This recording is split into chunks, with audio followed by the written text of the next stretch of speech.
एक दिवस तनु चीवरधारी, भिक्षा भाजन हाथ संहारी। चमकत चंद्र बदन जल जातु, कीन गमन बुरओर प्रभातु। चंद्रमा के समान चमकते हुए मुख कमल वाले कुमार सिद्धार्थ ने एक दिन प्रातः काल अपने शरीर पर चीवर धारण करके हाथ में भिक्षा पात्र संभालकर नगर की ओर प्रस्थान किए। तेहि पथ भेड़ा बकर डहराए, दृष्टि मुनहि दुई में सजाए। चोट चरण अज सावक खाई, मंथर बेग चले लंगराई। उसी मार्ग पर भेड़ बकरी हाँकते हुए उन्हें दो मेषपाल दिखाई पड़े। भेड़ का एक बच्चा पैर में चोट खाकर धीमी चाल से लंगड़ाते हुए चल रहा था। छूट न जाई समय कछु भागे, पीर विकल पुनि को तन लागे। ताहि निपट दुख कातर देखी, द्रवित भये करुणे सभी सेखी। कहीं पीछे न छूट जाए इस डर से वह कुछ दूर तक तो दौड़ता था, फिर पीड़ा से व्याकुल होकर पुनः लंगड़ाने लगता था।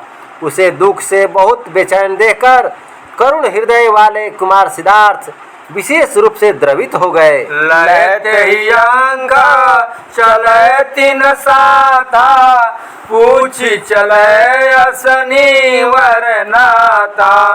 छाड़ी बिसद बन बाग बगारू, जाऊ चरावन कौन कछारू। भेड़ के उस बच्चे को गोद में लेकर महाभिक्षु उनके साथ साथ चलने लगे। वे उनसे पूछने लगे, यह विस्तीर्ण जंगल, बागीचा और मैदान छोड़कर तुम लोग इन भेड़ बकरियों को किस कछार में चराने के लिए ले जा रहे हो? कीन निवेदन नाई सिरा में सपाल तब एक, दीन जनन के कंठ हित जग जंजाल अनेक तथागत बुद्ध नमामि। तब एक मेषपाल ने सिर नवाकर निवेदन किया, इस संसार में गरीबों के गले फंसाने के लिए अनेक फंदे हैं। सुरधत एक अपर उरझावे, कंठ कबहु निरुआरी न पावे। बोल विपिन मख भूमि बनाई, जनपति यज्ञ करहि मुनि राई। एक फंदे को सुलझाते ही दूसरा उलझ जाता है। गरीब लोग अपने गले कभी नहीं सुलझा पाते।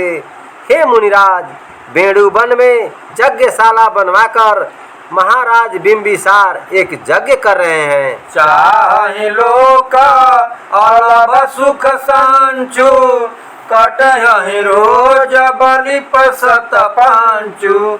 जे जस भूप रजाय सुपावई, निज सहयोग संजोय पठावई। सम्राट इस यज्ञ के द्वारा इस लोक में अलभ्य सुख शांति प्राप्त करना चाहते हैं। इस यज्ञ में प्रतिदिन 500 बलि पशु काटे जाएंगे। राजा की ओर से जिन्हें जैसा आदेश प्राप्त होता है, लोग अपना अपना सहयोग एकत्र करके वहां भेजते हैं। सत सत भेड़ा बकर दयाजू, हो बसहाई हमहु शुभ काजू। कन कन कापी कलेवर डोले, तासु बचन सुनि गौतम बोले। बलि कर्म के लिए 100 भेड़ और 100 बकरी देकर आज हम लोग भी इस शुभ कार्य में सहायक होंगे। उसकी बात सुनकर गौतम के शरीर के एक एक कण कांप उठे। वे कहने लगे, चलत तव संग ही आजू, सहाय हमहु शुभ काजू में प्रसूत ही अंक लगाए चली तीन संग नगर बिचयाए। तुम लोगों के साथ आज मैं भी वहां चलूंगा और उस शुभ कार्य में सहायक बनूंगा। ऐसा कहकर उस मेमने को गोद में लिए हुए उनके साथ साथ चलकर नगर में आ गए।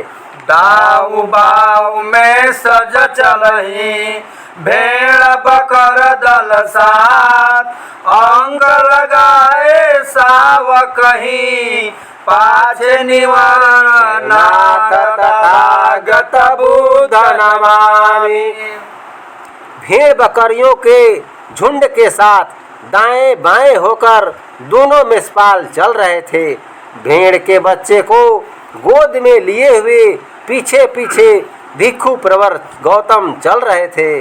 दीपति तेज प्रतिपति ओजु कदन मदन मद बंदन सरोजु ताप विमोचन लोचन चारु सीप समाहित सिंधु अपारु। तेज से दीप्त और प्रताप से प्रदीप्त कमल के समान सुंदर मुख कामदेव के दर्प को चूर करने वाला था। उनके सुंदर नेत्र संताप को नष्ट करने वाला था। उनमें ऐसी गंभीरता थी मानो सीपों के भीतर अपार सागर समाये हुए हों। गौर कलेवर चीवर पीता संचित स्वर्ण फलक नवनीता पाई सुबार सुकाल सुजोगु दर्शन लाभ सुलभ सब लोगु। उनके गोरे शरीर पर पीला चीवर इस प्रकार शोभायमान था मानो स्वर्ण पात्र में मक्खन एकत्र किया गया हो। शुभ दिन शुभ काल और शुभ जोग पाकर नगर के लोगों को उनके दर्शनों का लाभ प्राप्त हुआ। कीटत लोह भयउ लखी बौरा व्योम विलंबित हाथ हथौरा गुंजत हार भई लखी भोरी गोभिसी हाथ सुई हुकी गोरी। लोहा पीटता हुआ लोहार उन्हें देखकर ऐसा बावला हो गया कि उसके हाथ का हथौड़ा आकाश में ही उठा रह गया। माला गुथती हुई सुंदरी उन्हें देखकर अपनी शुद्ध बुद्धि भूल गई और उसने चुककर सुई अपने हाथ में चुभा ली। गाय दुहत लखी गोपय धीरा दोहनी छारी गिरऊ भुई छीरा चित्र चित्र विचित्र ही हेरा चित्र लिखित सम भय उचितेरा। उन्हें देखकर गाय दुहता हुआ गोप इतना चंचल हो गया कि दूध की धार दुग्ध पात्र के बजाय जमीन पर गिरने लगी। चित्र बनाता हुआ चित्रकार उस विलक्षण दृश्य को देखकर इतना तन्मय हो गया कि वह स्वयं चित्र लिखित के समान दिखाई देने लगा। मूर्ति मंजू निरखि सुकुमारु भाजड़ मूर्ति मूर्ति कारू गावत गीत बोल बिसराए गायक मूक भयउ मुहबाए। उस सुकुमार और मनोरम मूर्ति को देखकर मूर्ति बनाता हुआ मूर्तिकार इतना दत्त हो गया कि वह स्वयं जड़ मूर्ति जान पड़ने लगा। उन्हें देखकर गीत गाते हुए गायक को गीत के बोल भूल गए और वह चुपचाप मुंह बाए हुए उन्हें देखता रहा। डगर डगर डहराई दल पाई नगर कर छोर बड़े अजीत जपाल जुग बेलु विपिन की ओर तथागत बुद्ध नमामि। नगर की गली गली में भेड़ बकरियों के झुंड को हाँकते हुए वे लोग नगर के दूसरे छोर पर आ गए। फिर दोनों मेषपालों के साथ सिद्धार्थ गौतम बेणु वन की ओर बढ़ने लगे। कानन कुंज बनी मखशाला, बीच बने उमक कुंड कराला। दिस पूरब पटरानी न साथा, कुसुमासन बैठे नर नाथा। बेणु वन में यज्ञशाला बनी हुई थी। यज्ञशाला के बीचों बीच भयंकर यज्ञ कुंड बना हुआ था। कुंड की पूर्व दिशा की ओर फूलों के आसन पर अपनी पटरानियों के साथ मगध नरेश बिंबिसार बैठे हुए थे। दायक सीधी प्रदायक सरगु, पश्चिम बैठे पुरोहित बरगु।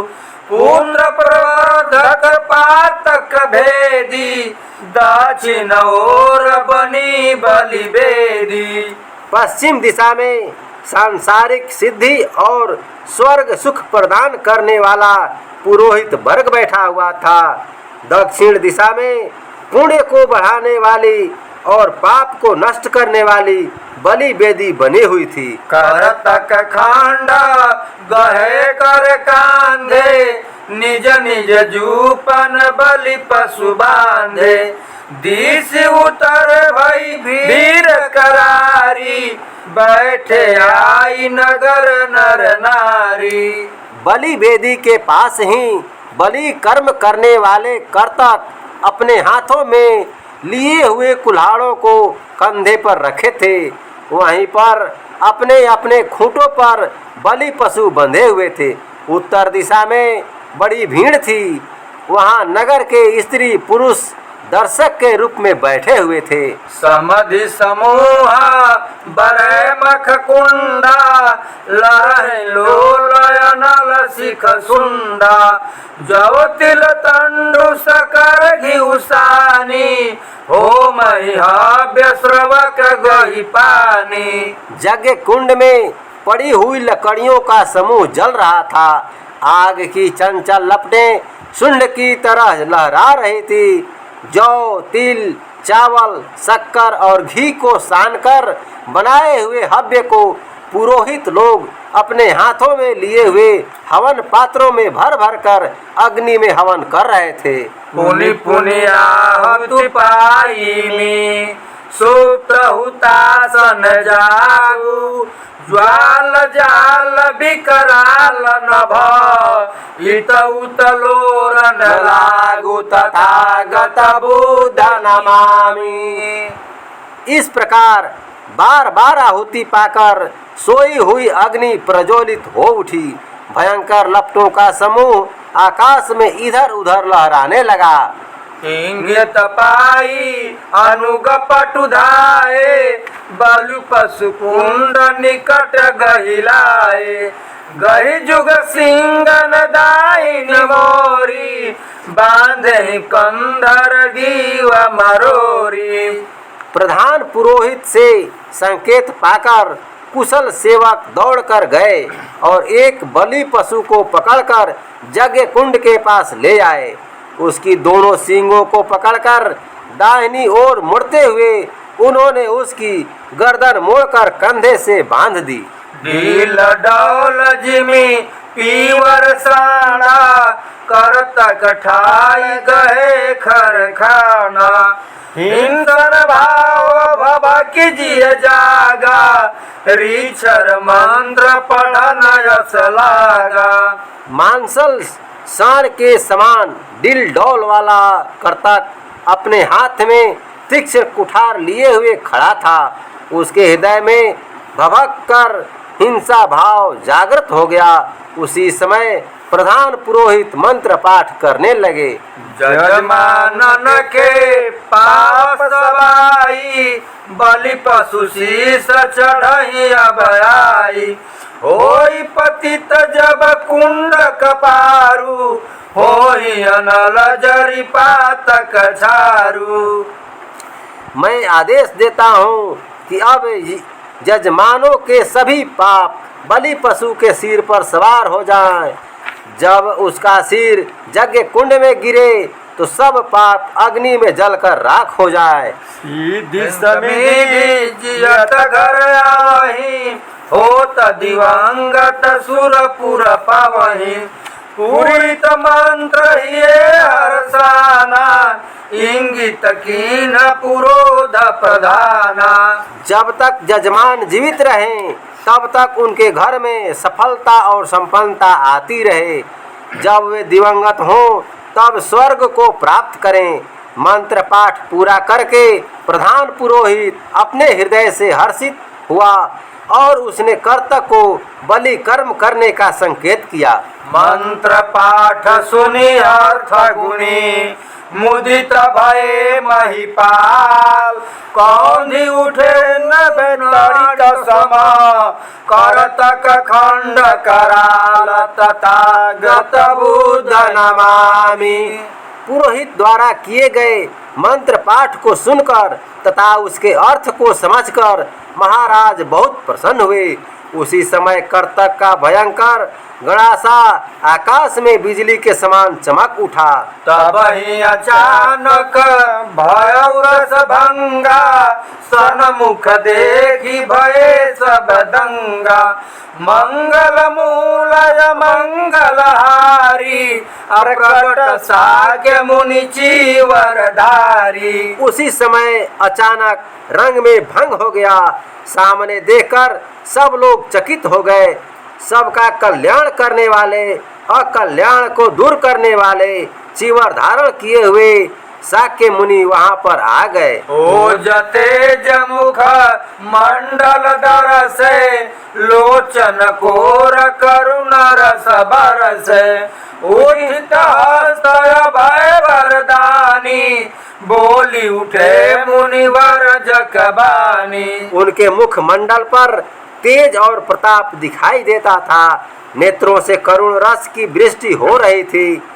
प्राणी मात्र को अभय देने वाला वरद हस्त ऊपर उठा हुआ था। वे वर्जित करने वाली श्रेष्ठ वाणी में बोले, चारहु बेगिन मारहु ताही, बैन सकहु पुनि जीवन जाहि।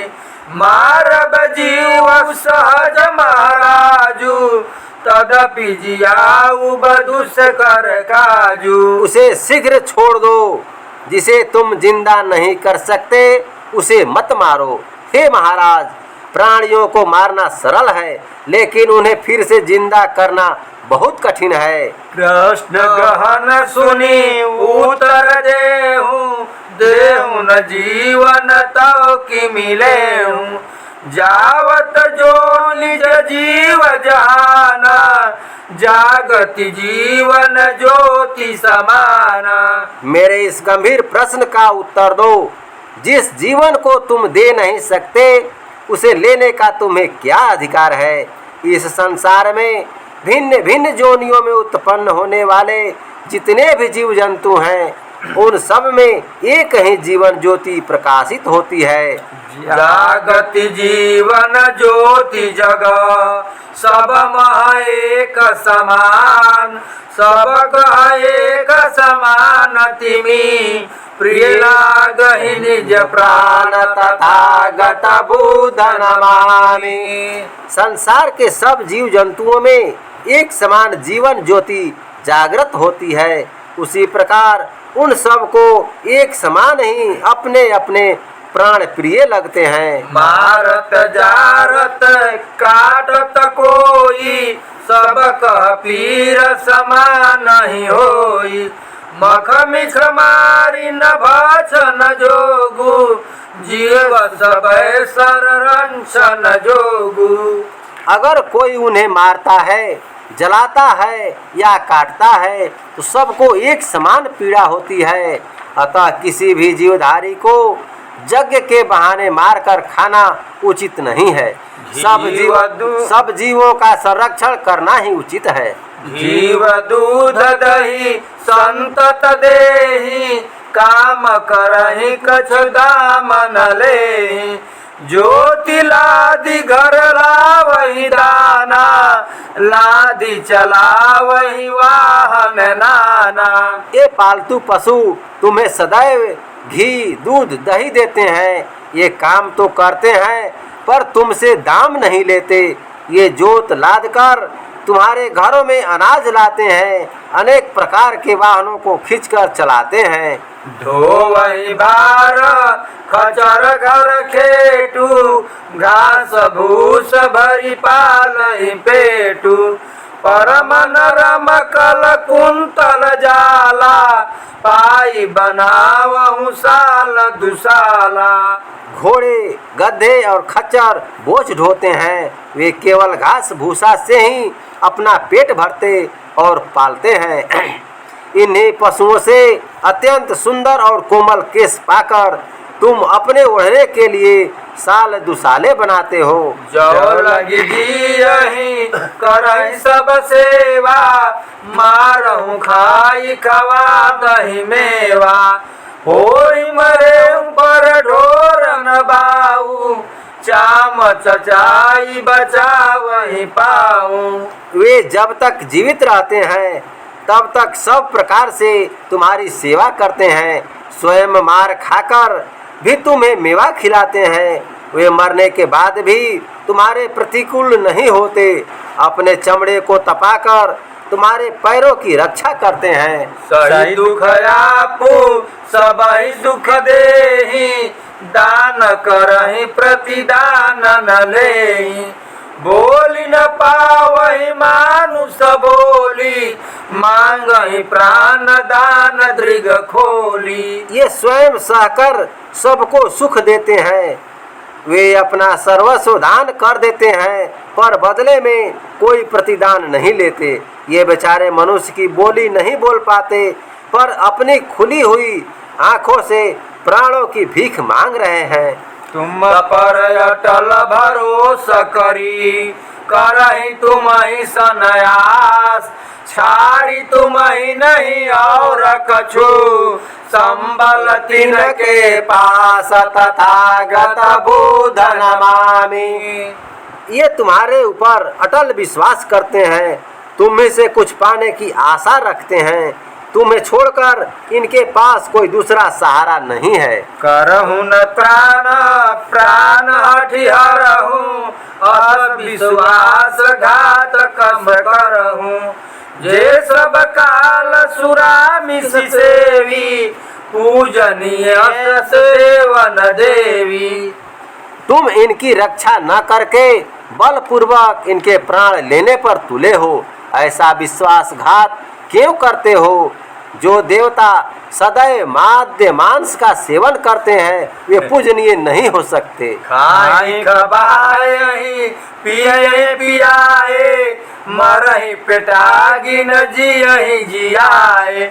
देवय क्षमय सदैहि कहा, सीधी समिधि लहि कहा। जो स्वयं अपना पेट नहीं भर सकते बल्कि दूसरों के खिलाने से ही खाते हैं और पिलाने से पीते हैं, जो हमेशा भूखों मरते रहते हैं और दूसरों के जिलाने से ही जीते हैं, ऐसे असहाय और असमर्थ देवता भला किसी को क्या दे सकते हैं? वे सिद्धि और समृद्धि कैसे प्रदान कर सकते हैं? होई सुलभ बध कर्म किए ते, लाभन कछु रस स्वर्ग लिए ते। पर दुख मूल सरस सुख फीका, स्वर्ग न सार नरक बरुनी का। जो हत्या कर्म करने से प्राप्त होता हो ऐसा स्वर्ग लेने से कोई लाभ नहीं है। जो दूसरों के दुख का कारण हो ऐसा रसमय सुख भी नीरस है। ऐसे स्वर्ग में कोई सार नहीं है, उससे अच्छा तो बल्कि नरक ही है। करी पशुघात जनित गुरु बापू, कढ़ई की पूरब पाप कलापू। धुलै की सोनित सोनित लीका, मिटै की काजर गाजर टीका। पशु हत्या का घोर पाप करने से क्या पहले के किए हुए पाप नष्ट हो जाएंगे? क्या रक्त से रक्त की लकीर धुल सकती है? क्या काजल से काजल का दाग मिट सकता है? निज कृत पातक पुंजयिमी, शीश पराए जाई तो किन खाए आन के आपन पेट अघाई तथागत बुद्ध नमामि। अगर अपने द्वारा किए हुए पापों का समूह इस प्रकार दूसरों के सिर पर चला जाए तो फिर दूसरे के खाने से अपना पेट क्यों नहीं भर जाता। जन मन लोभ अलभ कर करई तोरन हाथ गगन के तरई जग ही जानी सरग कैसेड़ी गरत गिरई बहु पाछल पीढ़ी। मानव मन अलभ्य वस्तु का लोभ करता है, वह हाथ से आकाश के तारे तोड़ना चाहता है। इसी लोभ वृत्ति के कारण यज्ञ को स्वर्ग की सीढ़ी समझकर अनेक पिछली पीढ़ियां पाप के गड्ढे में गिर चुकी हैं। अब चित चेती तजहूँ अपकरमु धारहूँ ये अहिंसन धरमु फेंकहूँ दूरी कुटार कराला बंधन मुक्त करहूँ मृगमाला। अब होश में आकर यह अपकर्म छोड़ दो, हृदय में अहिंसा धारण करो, यह भयंकर कुठार फेंक दो, सभी पशुओं का बंधन खोल दो।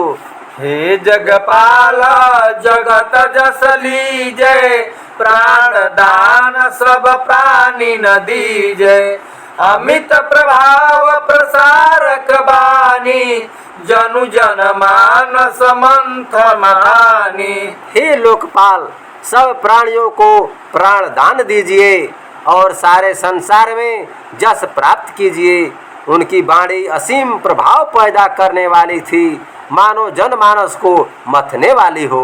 बरन बरन जनु बान करारे फंद फरे बन के सब फारे कंपित काय भंवर जिम तरनी करतक खंड गयउ गिरिधरनी। उनके द्वारा बोले गए एक एक वर्ण मानो तीखे बाण थे, जिन्होंने फरेब के सब फंदों को फाड़ डाला। करतक का पूरा शरीर भंवर में पड़ी हुई नौका की तरह कांपने लगा, उसके हाथ की कुल्हाड़ी जमीन पर गिर गई। अचल अडोला पुरोहित सारे जनु तरु ढूंढ सन के मारे चित वही चंद बदन चख खोले लही चित चेत महीपति बोले। सभी पुरोहित इस प्रकार निश्चल और निष्पन्द हो गए थे, मानो वज्रपात से मारे हुए ठूठ वृक्ष खड़े हों। महाराज बिंबिसार आंखें खोले हुए उनके चंद्र मुख को देख रहे थे। सचेत होने पर वे कहने लगे, औचकयाई इतै मुनिराजु कीन निवारण रथयाजु दीन हमहि उपदेश अमोले बुद्धि कपाट कृपा करि खोले। हे मुनिराज, आज अचानक यहाँ आकर आपने बहुत बड़ा अनर्थ होने से बचा लिया। आपने अमूल्य उपदेश दिया तथा हम पर कृपा करके हमारी बुद्धि में लगे हुए कपाट खोल दिए। जाने उचित उपदेश तब बेगी धरऊ सिर मात पास मुक्त बलि पशु करऊ होई मुदित मुनिनाथ तथागत बुद्ध नमामि। आपके उपदेशों को उचित मानकर मैं उन्हें शिरोधार्य करता हूँ। हे मुनीश्वर, आप प्रसन्न हो जाएं।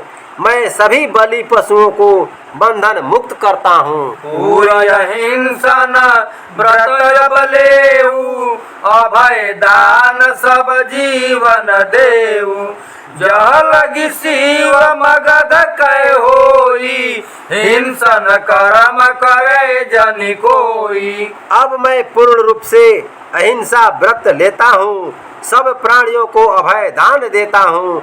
मैं यह आदेश भी देता हूँ कि जहाँ तक मेरे राज्य की सीमा हो वहाँ तक कोई भी हिंसा कर्म न करे।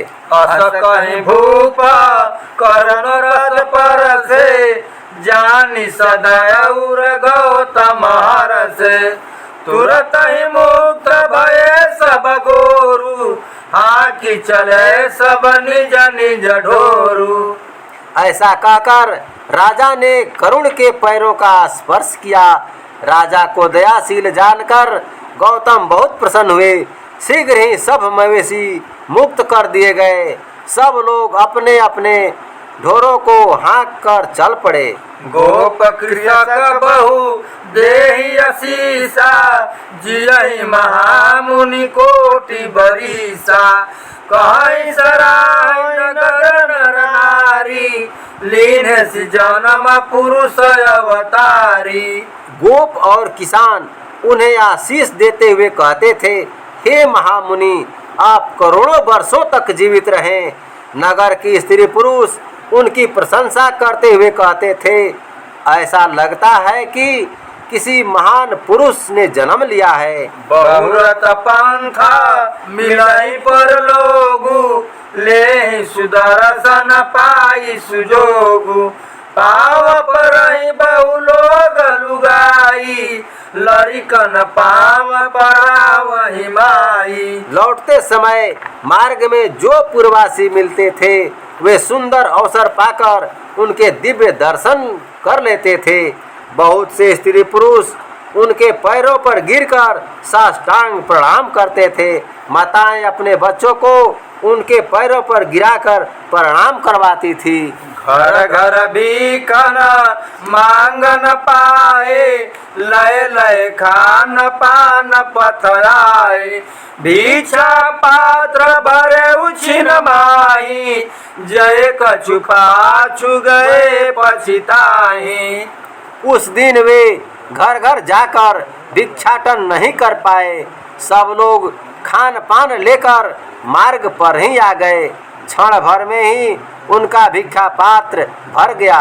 जो लोग पीछे आए वे पछताते रह गए। पुर पार सरोवर कावत रवर छाव बैठे आई के जब खात बात खेच लगुल जाई के तीन भाग तीन दीन विक्रम भागयापन खाई के मुख हाथ निर्मल नीर मुसकर तीर धोयहि जाई के। नगर को पार करके तालाब के किनारे आकर वे एक वृक्ष की छाया में बैठ गए। उन्हें भोजन करते देखकर छोटी छोटी चिड़ियों ने ललचाकर घेर लिया। अपना भाग खाकर उन्होंने उनका भाग उन्हें दे दिया। फिर तालाब के तीर पर आकर स्वच्छ जल से हाथ मुंह धोए।